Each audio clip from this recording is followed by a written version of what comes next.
Thank you for watching Scary Bear Attacks. If you like this episode, please remember to hit the like button and leave a comment or two, then subscribe and click on the bell to receive notifications of whenever we release new videos. Also, please remember to share them to your social media.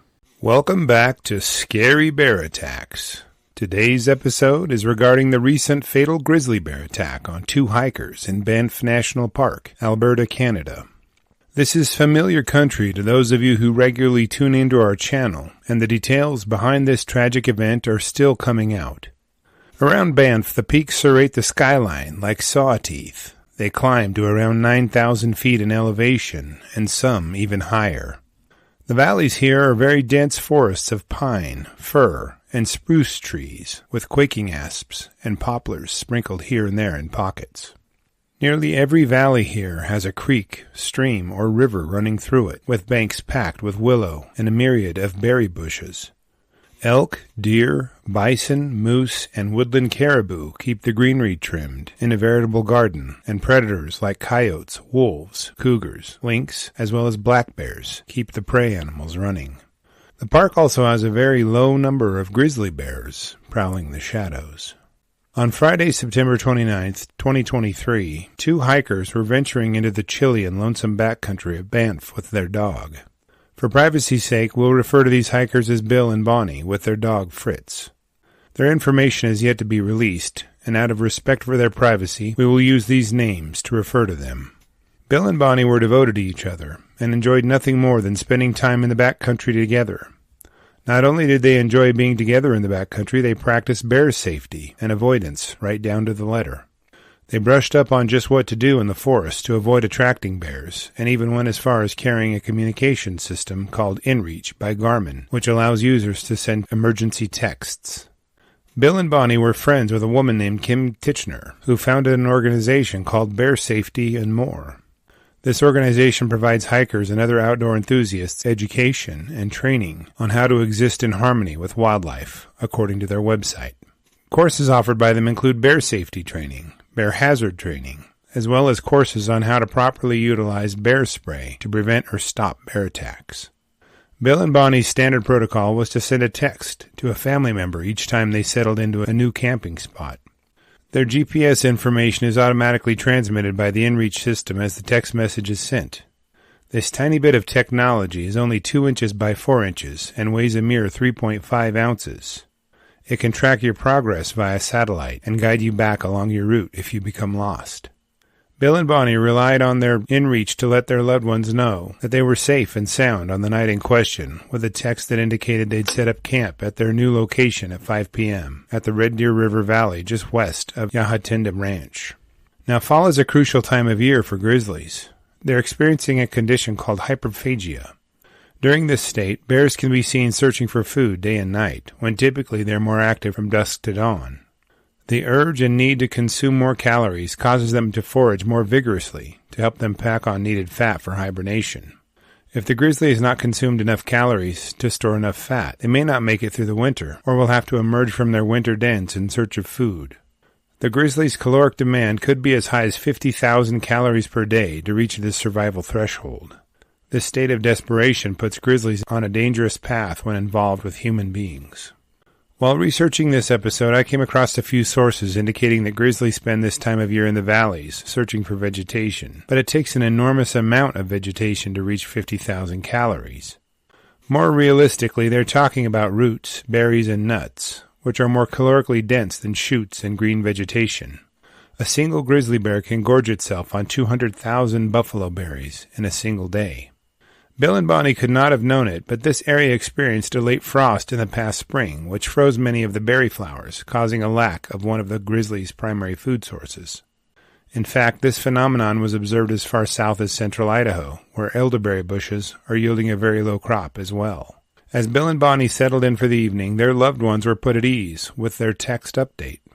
They knew that the hikers would never travel at night and would always set up their camp well before dusk in a precautionary step to avoid surprising any grizzlies that may be in the area. Although these precautions are best practices, I could find no source indicating that Bill and Bonnie packed bear spray on their camping trip.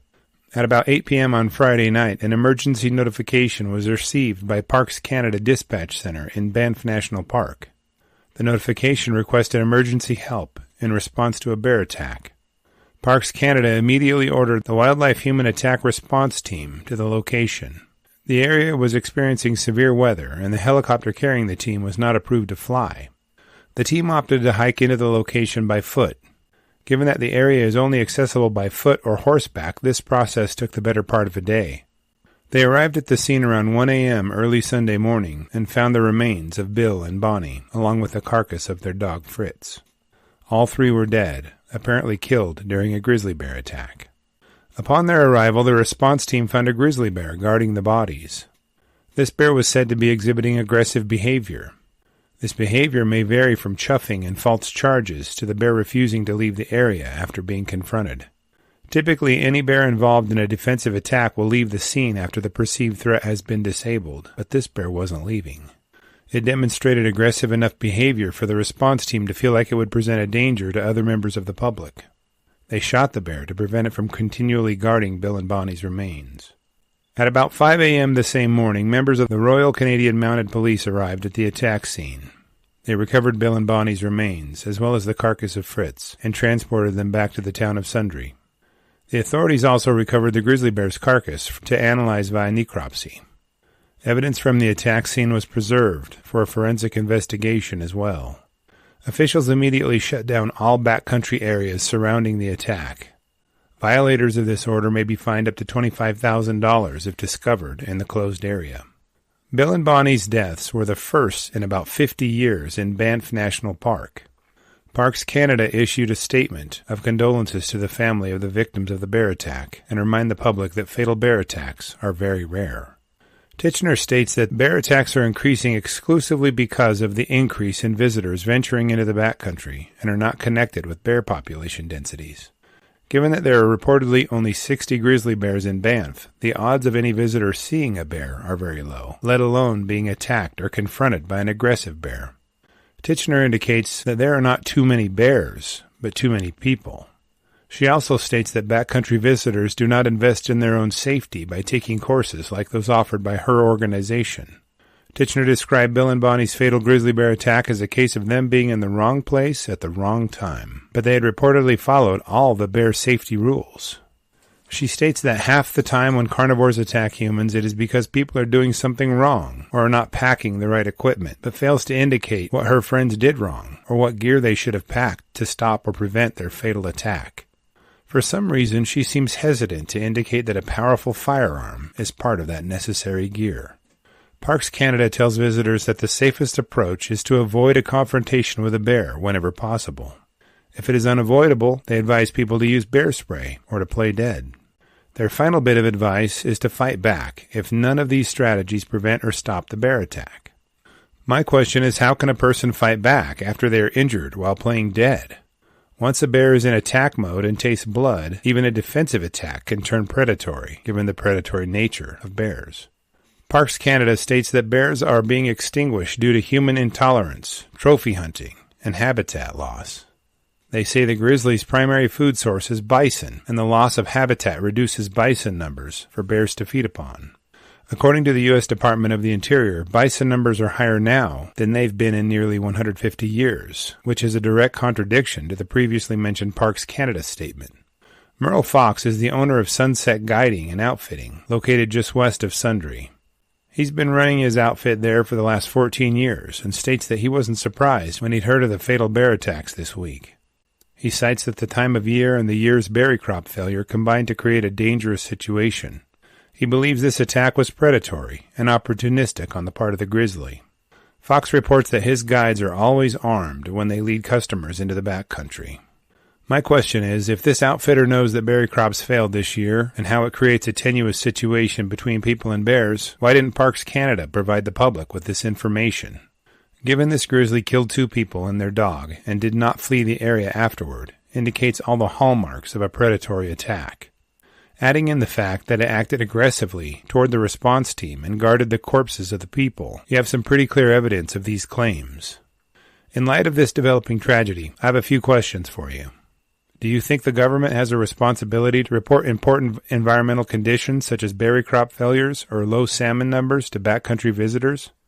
Is the Canadian government liable for people being injured or killed by bears due to restrictions on carrying firearms in national parks there?